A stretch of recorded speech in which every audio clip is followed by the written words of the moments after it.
Okay, thank you. So I maybe just to say a little more by way of introduction, I'm really a bioprocess engineer. So my focus is on how to produce therapeutics, biologic therapeutics, and started out trained in the area of producing monoclonal antibodies, such as are used for cancer therapy or immuno diseases like rheumatoid arthritis. But soon after coming here, I had the pleasure of starting to work with Connie Eves and others on cell therapies, cells for therapy like the hematopoietic stem cells that she was working on.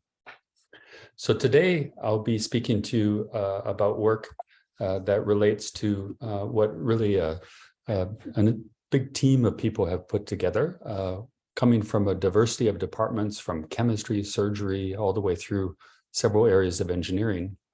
And the main players are illustrated here, where George Schultz, Shreyas Rangan, and Martha Vardaki were Raman spectroscopists, so using this optical technology. That'll be the main part of my talk.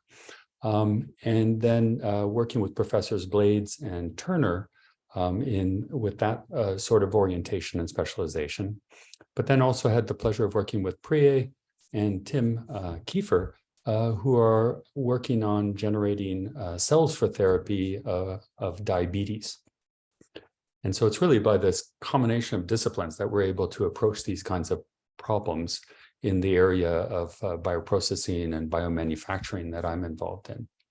So first of all, I'll give an overview of cell therapy in general, and then give some motivation for why this kind of manufacturing requires innovation in analytical technologies to monitor and validate these kinds of products. And then focus in on Raman spectroscopy and how this can be used to discern cell changes during the process. So first of all, it's important to recognize that what we refer to as biologic therapeutics are far more complex to validate than conventional drugs. Drugs, according to regulatory agency definitions, are these sort of small molecule aspirin and other such drugs that you would be familiar with that can be generated and go through steps where they're at far even greater than 99% purity. And therefore, their identity and purity and safety associated features can be well controlled in such a way that analyzing the end product gives confidence that this product should be used in people in need. Biologics are also therapeutics, but by definition, they're large, complex, heterogeneous structures that are manufactured mostly in living systems.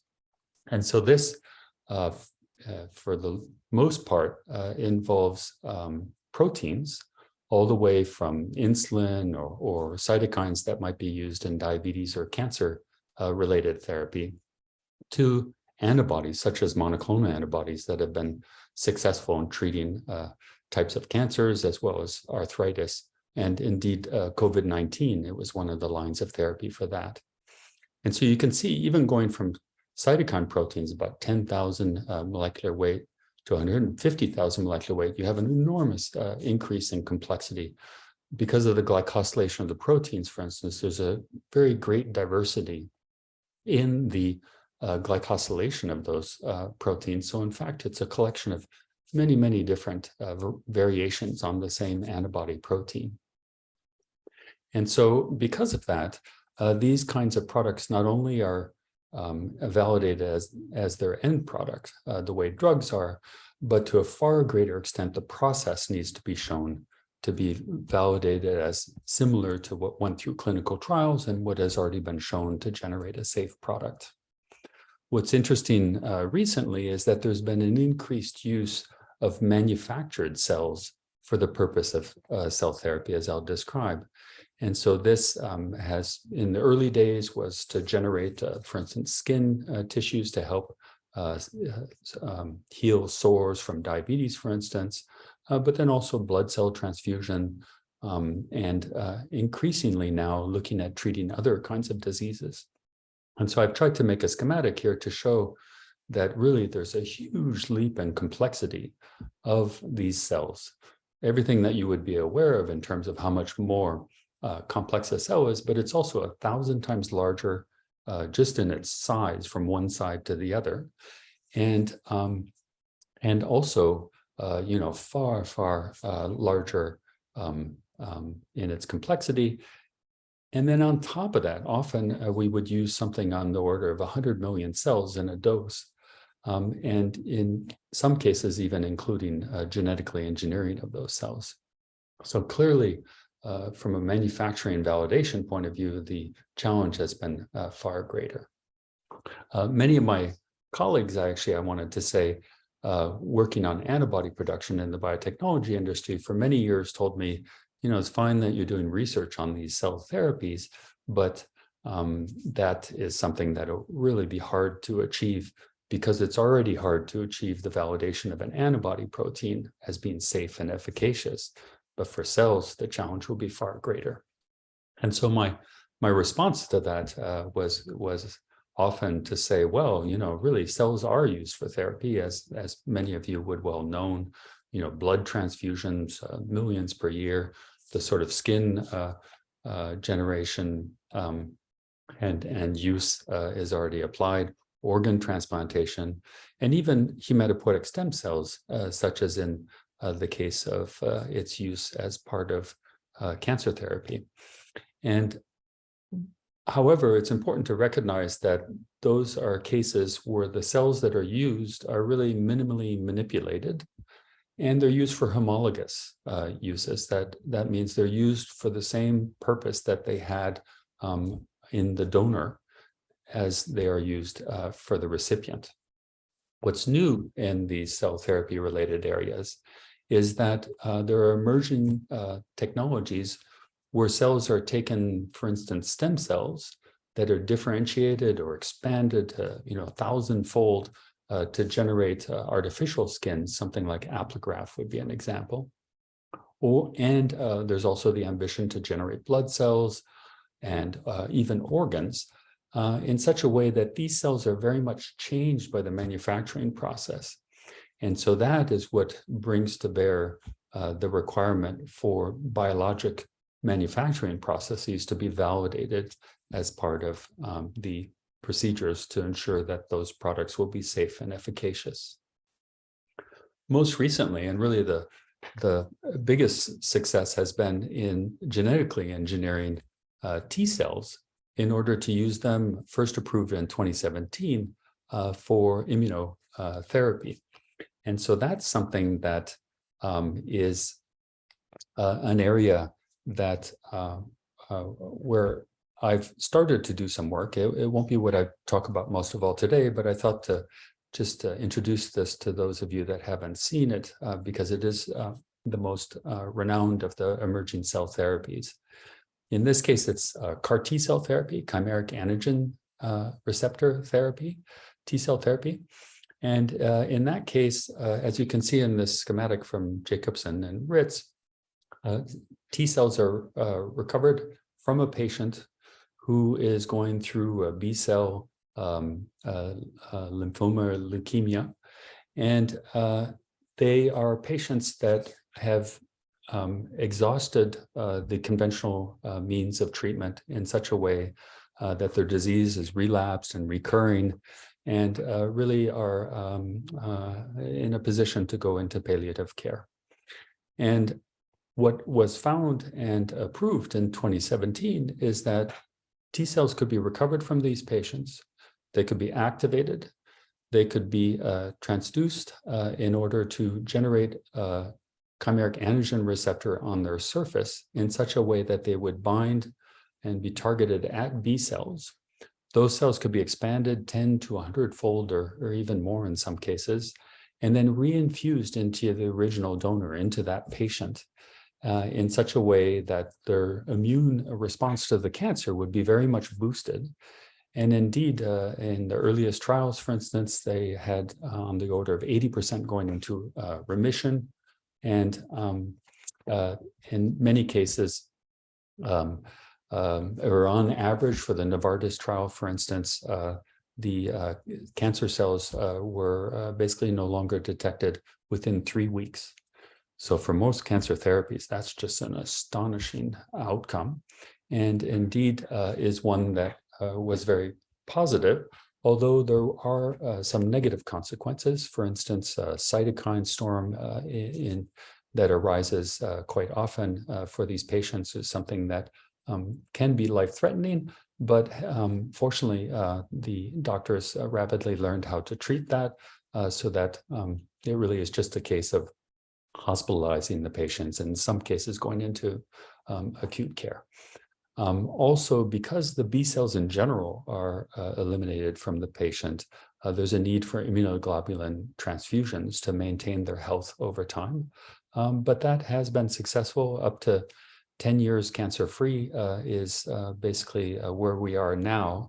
And the only reason it's only 10 years is because those apparently entirely healthy individuals were only first treated 10 years ago.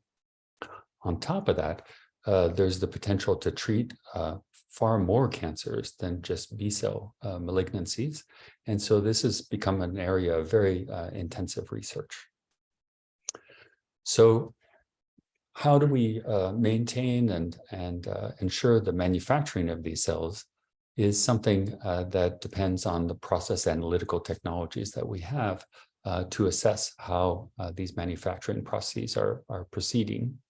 As I showed you earlier, or described to you earlier, because the biological end product, in the case of such complex products, cannot be fully validated, both the product and the process require validation to assure product quality.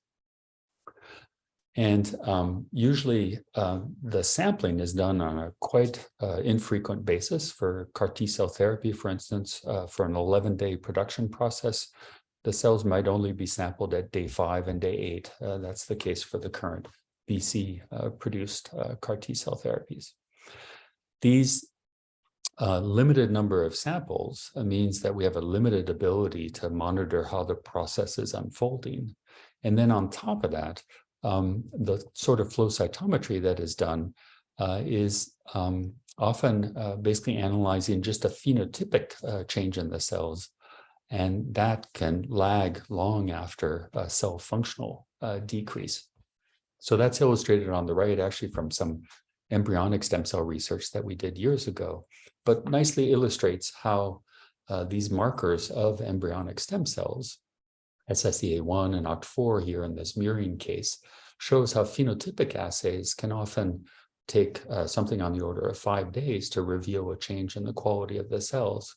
Whereas in this case, where we were differentiating these cells away from stem cells at the time 0, you can see that the ability of those stem cells to form chimera in mice, form embryoid bodies, or generate colony-forming cells were functional assays that dropped very rapidly, and it would be reflective of the functional capability of those cells, whereas the phenotypic assays drop off much more slowly.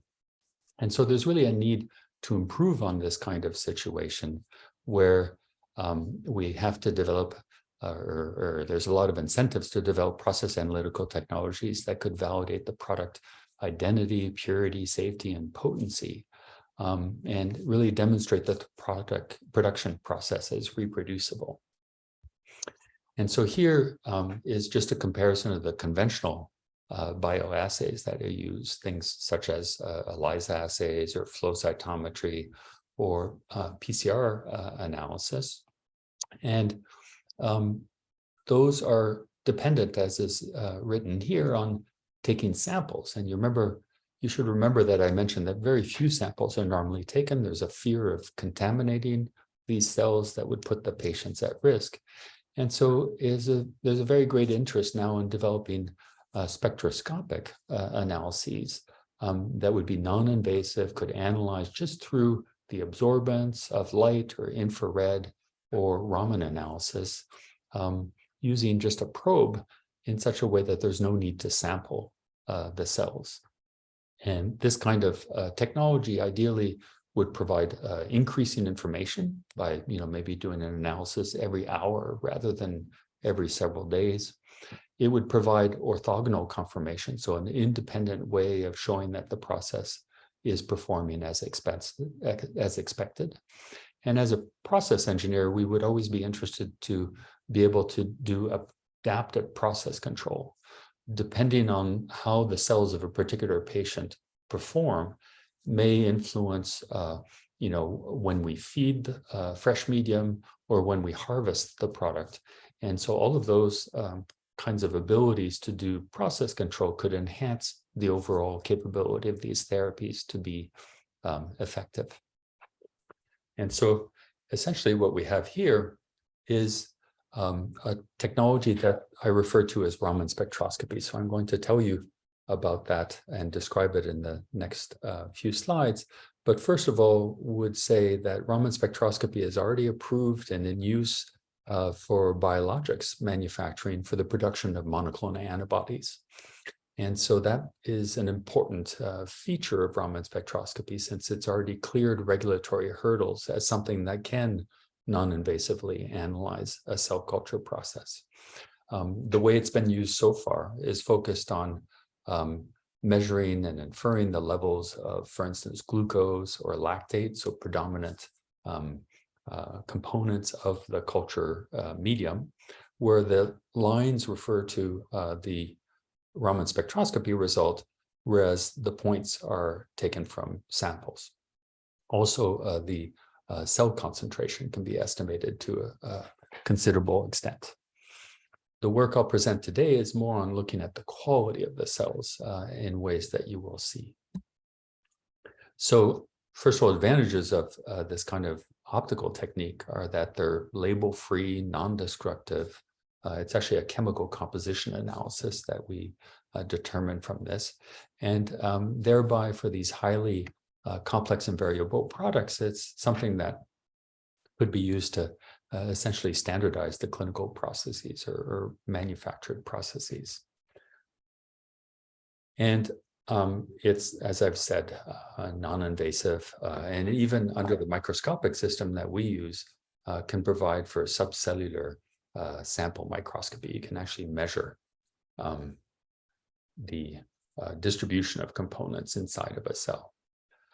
And essentially what we do is use this phenomenon that's illustrated down at the bottom left here. So the vast majority of light, in our case, it's a laser light, is scattered by Rayleigh scattering at the same wavelength. And something like 1 out of 1,000,000 of the photons is actually scattered at a shifted wavelength, leaving some of the energy behind with the analyte molecule that's transiently activated to a different state. And in that, Raman scattering is shifted the wavelength in a way that is characteristic of the chemical bond that the laser interacted with, in such a way that we can identify the chemical bonds that by the Raman scatter shift. So this on the right shows the equipment that we have that's basically a microscope, and then there are a number of filters and other systems that allow us to focus our analysis on the Raman scattered light. So here's an example of what one would see if one looked at the Raman spectrum of benzene. That's illustrated here, and essentially benzene will shift the wavelength through this Raman scattering at about 1,000 wave numbers is the main peak, but there are also a couple other peaks depending on what impact it has on that particular molecule. This pure benzene, of course, gives a very simple profile, and one that you'll see later is related to what phenylalanine generates. But you might also be concerned that, cells are not pure compounds, of course. And so what I'm showing you here is that the predominant components of cells are basically proteins, nucleic acids, lipids, and a few other compounds, such as glycogen, that can accumulate to a considerable degree. And what you see in this box here is that the proteins that include phenylalanine have a very strong peak at about 1,000. So that corresponds to what would be generated by benzene. And so you can imagine, because of the similarity of those molecules and the size of that structure, that gives a signature to proteins that we can distinguish from other components, such as the nucleic acids, where, for instance, the nucleic acids have very strong peaks down around 782 Raman shifts. And then lipids generally have strong peaks. All of these spectra are normalized to 1.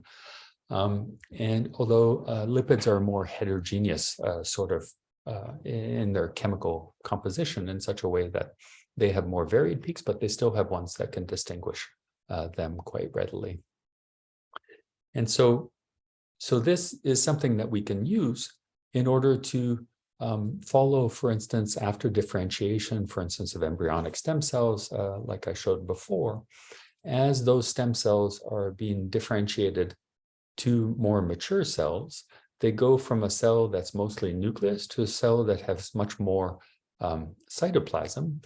And that results in an increasing ratio of the amount of protein to nucleic acids as that cytoplasm grows in size.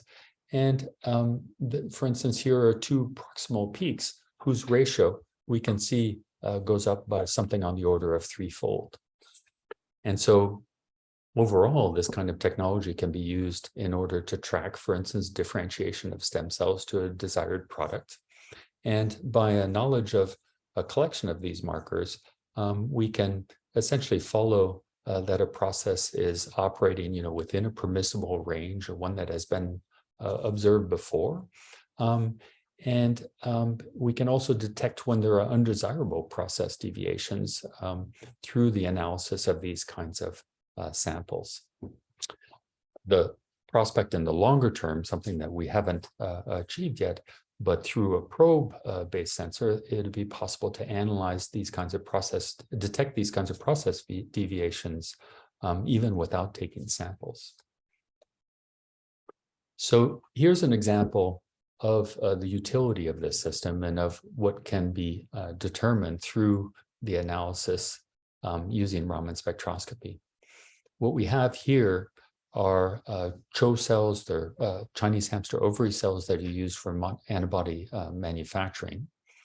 And those cells are ones, in our case, that we exposed to a factor that induced apoptosis, so camptotessin. And then we analyzed those cells after 24 hours of apoptosis induction, actually sorting those cells that appeared to be still viable, so low annexin 5, low propydium iodide, as well as cells that were at different stages here. But the early apoptotic cells were analyzed by Raman spectroscopy. And what you can see here is, for instance, the cells that are apparently still viable at 24 hours continue to appear to be viable. All you see here is the blue nucleus that's being stained, whereas annexin 5 expression on the cell surface arises at around 33 hours, where that's an early sign of apoptotic cells. And then as time goes on, the membrane is basically breached such that we have secondary necrotic cells that also are stained with propydium iodide.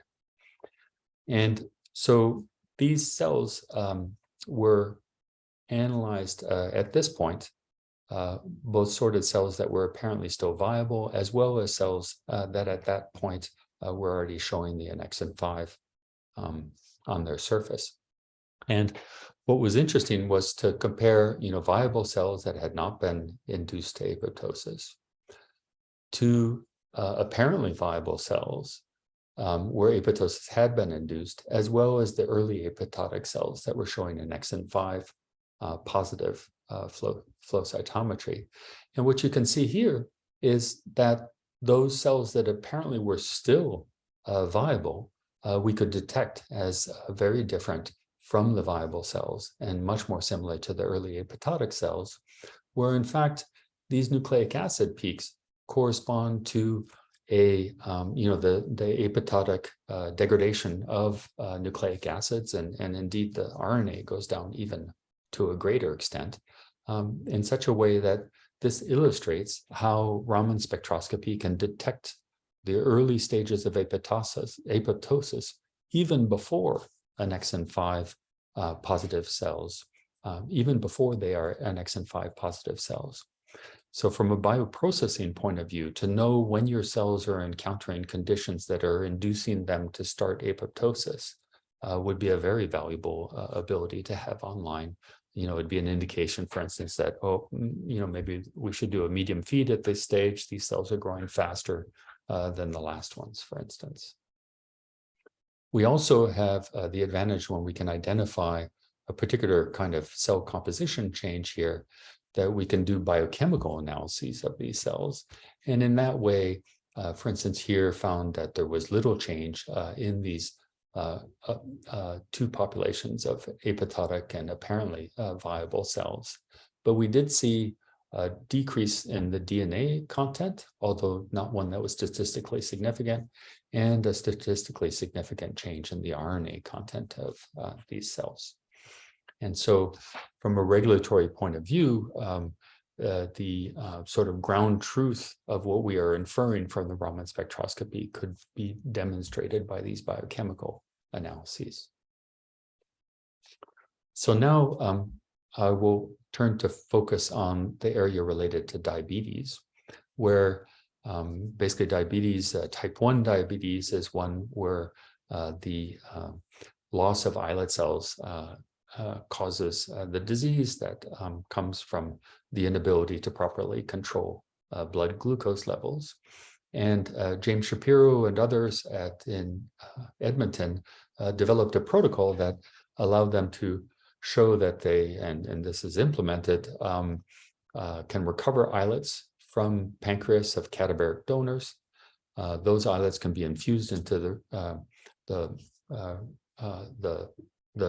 portal vein of the liver, the hepatic portal vein, in such a way that those cells become lodged there, and they can produce insulin in response to blood glucose levels in order to reverse diabetes. And so this is a demonstration that a cell therapy could be effective. But unfortunately, they're not, well, or maybe fortunately, there are not enough cadaveric donors in such a way to treat all diabetics.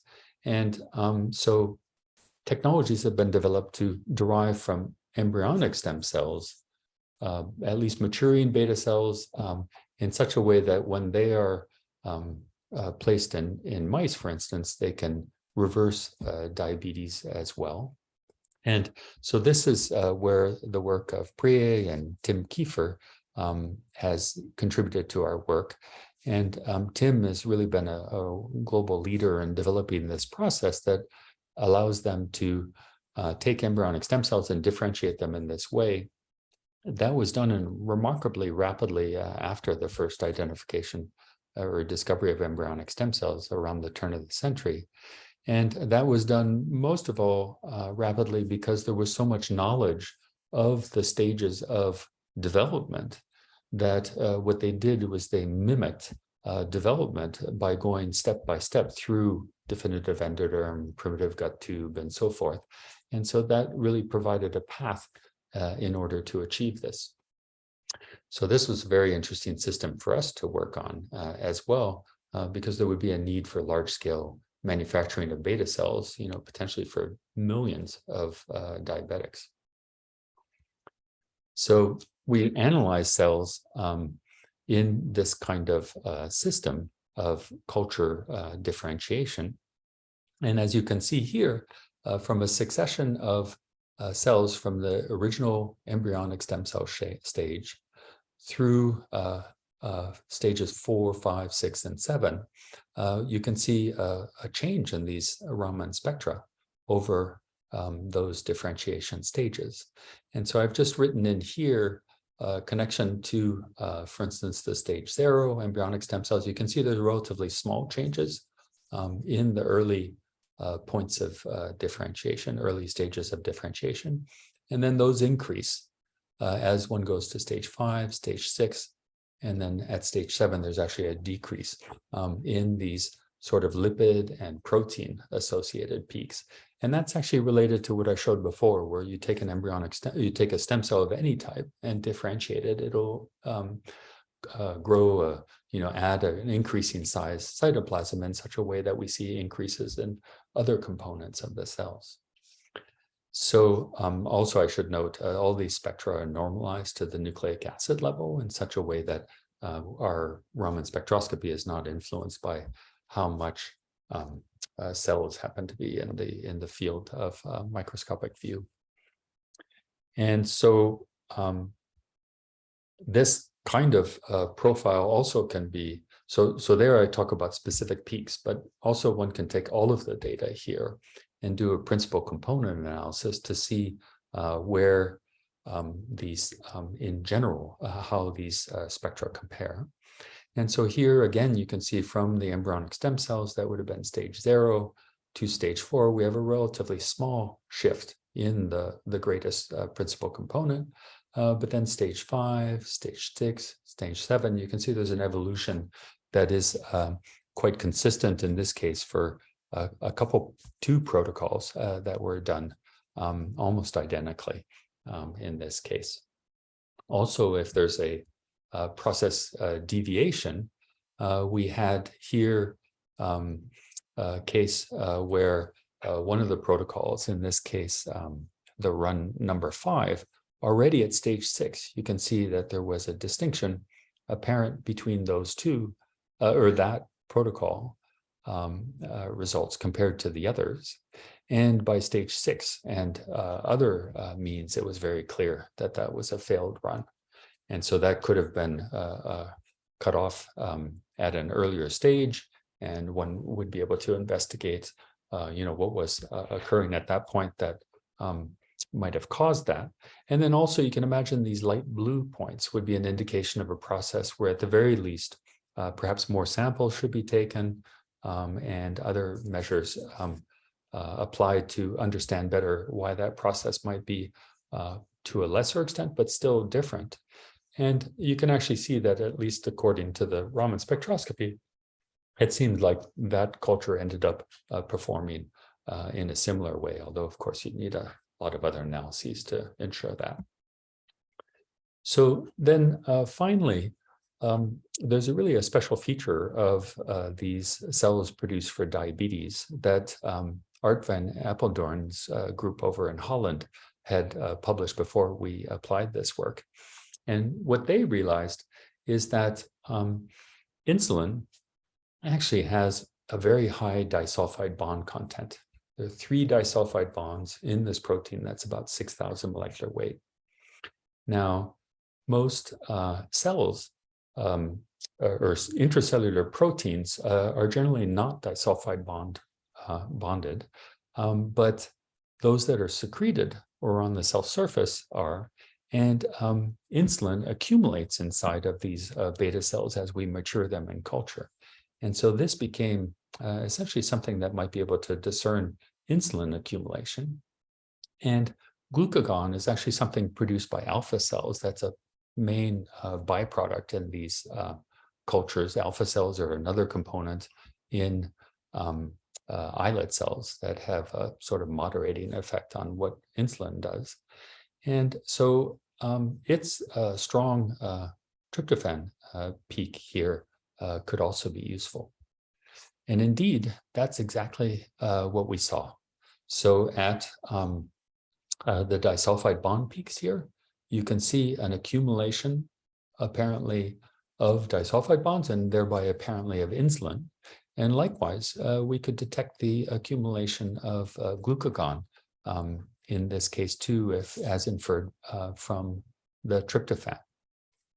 And that actually is also illustrated here, where we've also verified this directly analyzing the proteins, but you can see how by the analysis of these cells at each of the stages, it's at stage 5 that you have an increase in the insulin RNA sustained over time to some degree.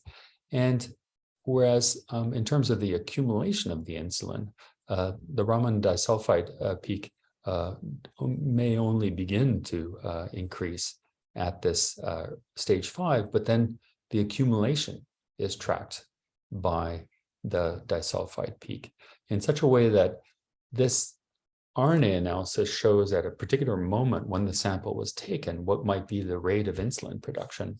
The Raman spectroscopy actually discerns the accumulation of the insulin. And you can see something similar here with respect to the glucagon. So in a way, a potentially useful other analysis in this case.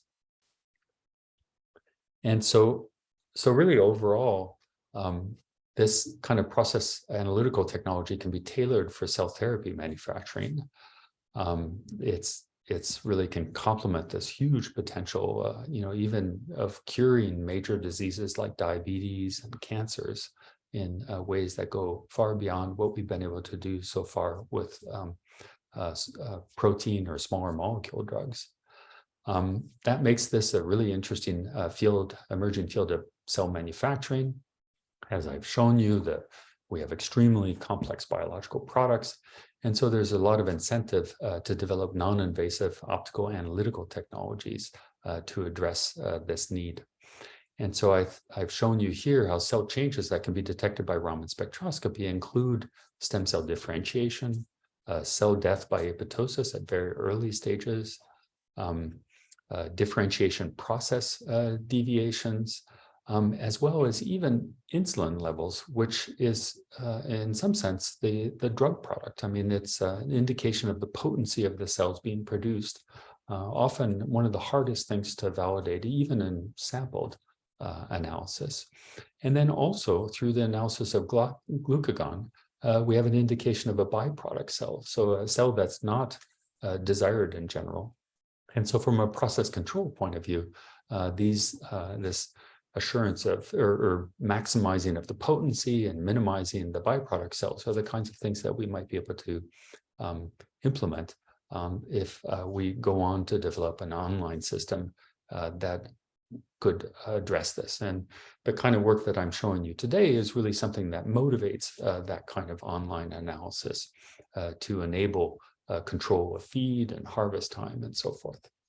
Okay, so last of all, I'd like to acknowledge again just this wonderful team that I've had the pleasure of working with, and then a number of funding sources that have supported this work over the years. And so with that, I'd like to thank you for your attention. I'd be happy to answer any questions that you may have.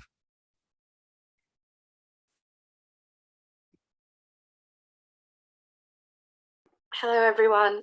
Dr. Gao had to leave for an urgent matter, but I'd like to facilitate the questions. If anybody has any for Dr. Piret, please either go ahead or raise your virtual hand.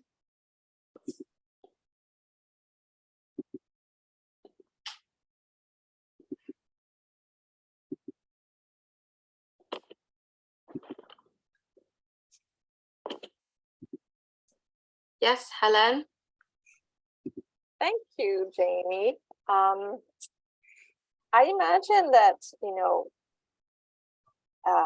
there's interest on the part of the companies that will manufacture these products. But how much interest are you getting from the either clinician or more basic scientists to actually integrate this type of approach into their research and or development of therapy? Yeah, so it's more on the manufacturing side. I actually have to go to Boston to give a talk at a big conference that's oriented towards that industry in the coming week. And so they're the ones who are really responsible in some sense for developing the kinds of technologies that I'm talking about. And fortunately, in a way, there are multiple companies that generate this kind of Raman spectroscopy sort of equipment. And so there are a lot of potential partners there. The kind of clinical side of things is one that'll, regrettably, I'll probably be most interested when there are problems associated with their therapies. And so there, one interaction with a doctor recently in this context was a very great interest to know, and we're starting a project to do this, to determine if we can predict whether or not CAR T cell patients will have this cytokine release syndrome, because that makes the difference between patients that can basically go home within a short period of time versus others that have to be kept in hospital and potential in the ICU. And so that represents a big trade-off in the